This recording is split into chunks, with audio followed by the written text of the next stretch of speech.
नमस्कार किसान भाइयों। पौधे के अंदर अमीनो एसिड की क्या भूमिका है? क्योंकि बहुत से अमीनो एसिड के प्रोडक्ट बाज़ार में मिलते हैं। अब इनमें बहुत से अमीनो एसिड होते हैं, तो इनमें एक सबसे महत्वपूर्ण अमीनो एसिड होता है ग्लूटामिक एसिड। अब ये काम कैसे करता है और कैसे बनता है, इसके बारे में आज हम जानकारी लेंगे। तो ये जो अमीनो एसिड है, ये पौधे के अंदर मुख्यतः 3 तरीके से काम करता है। पहली चीज़ है कि ये नाइट्रोजन को सही तरीके से इस्तेमाल करता है। क्योंकि क्या है, ये जो नाइट्रोजन हम देते हैं, जो भी ना आप यूरिया का सोर्स दो या अन्य अमोनियम सल्फेट दो, इसका पौधे के अंदर रिडक्शन होता है और उसका कन्वर्जन होता है ग्लूटामिक एसिड में। जैसे कि पौधा नाइट्रेट उठाता है, नाइट्रेट का अमोनियम में कन्वर्जन होता है और अमोनियम से ग्लूटामिक एसिड में कन्वर्जन होता है। या फिर आपने अगर अमोनियम सल्फेट दिया है तो अमोनियम से डायरेक्ट आपका ग्लूटामिक एसिड में कन्वर्जन होगा। मतलब ये यूरिया को या नाइट्रोजन का जो भी सोर्स आपने दिया है उसको इस्तेमाल करने का काम करता है, सही तरीके से इसको इस्तेमाल करता है। दूसरी चीज़ ये कि ये पौधे के अंदर हरापन बनाए रखता है।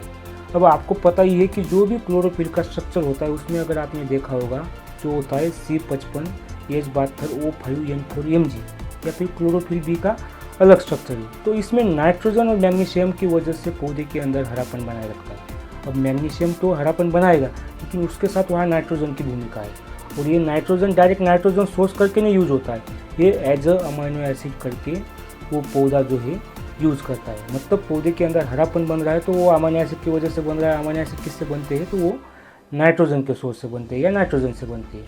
तो यहाँ भी ये काम करता है। अब यहाँ ग्लूटामिक एसिड भी काम करेगा और अन्य अमीनो एसिड भी यहाँ काम करेंगी। तीसरी चीज़ है कि ये जो पौधा जो है वो आपके सूक्ष्म पोषक तत्वों को ग्रहण करता है। अब ये सूक्ष्म पोषक तत्व पौधे के अंदर फ्लोएम सैप में घूमते रहते हैं या झाइलम सैप में घूमते रहते हैं। तो ये जो सूक्ष्म पोषक तत्व है, ये दूसरे और कोई प्रोडक्ट पौधे के अंदर होगा वो सैप में, उससे कंबाइन ना हो, वो फिक्स ना हो। जैसे मिट्टी के अंदर फिक्सेशन होता है, वैसे ही कुछ ना कुछ मात्रा में इनकी कार्य क्षमता जो है वो पौधे के अंदर कम हो जाती है।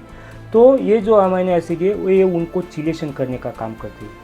अब आपने सुना होगा कि EDTA एक चिलेटिंग एजेंट है, EDTA या ईडा करके एक चिलेटिंग एजेंट है। वैसे ही अमीनो एसिड भी चिलेटिंग एजेंट करके काम करता है। वैसे बहुत से प्रोडक्ट बाजार में वैसे भी मिलते हैं जिनके माइक्रोन्यूट्रिएंट पे अमीनो एसिड का चिलेशन है। लेकिन ये जो एक नेचुरल, मतलब पौधा एक खुद उसकी एक्टिविटी है, ये खुद उसका मेटाबॉलिक पाथवे, ये जो भी पोषक तत्व ग्रहण करते हैं ये उनको चिलेशन का काम करता है। तो डायरेक्टली ये अन्य पोषक तत्वों की कार्य क्षमता को भी बढ़ाने का काम करता है। इसलिए पौधे के अंदर अमीनो एसिड की और उसमें ग्लूटामिक एसिड की भूमिका अहम हो जाती है, क्योंकि ग्लूटामिक एसिड ही अन्य अमीनो एसिड को बनाने का काम करता है। धन्यवाद।